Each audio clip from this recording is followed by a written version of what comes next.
Hi, it's me again with Corel Draw Tips and Tricks, and somebody emailed me a question about the Weld tool. If you select all these, go up here to Weld and it'll weld them all together. But his question was, how could you weld just two particular items when there's a lot of items in the way? Well, there's two ways to do this. Select one item, hold down the Shift key, select the second item, and then hit Weld, and then you've just welded this.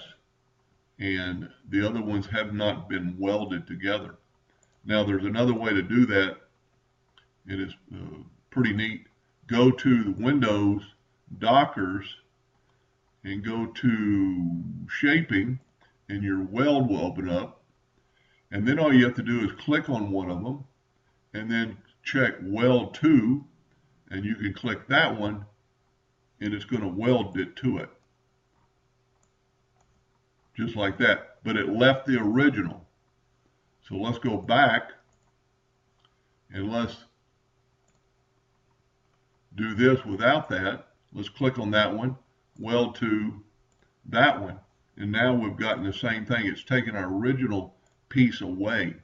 So there's two ways you could do that. You could leave the original if you wanted to. Let's just do that, and I'll show you why you would want to do that. I need to click on one of them first. Click on that one, weld to this one, and you can see the lines are still there, but it's left all my original objects. But I've got a new object that I can do anything with. Anyway, hope that helped a little bit. Thank you for watching.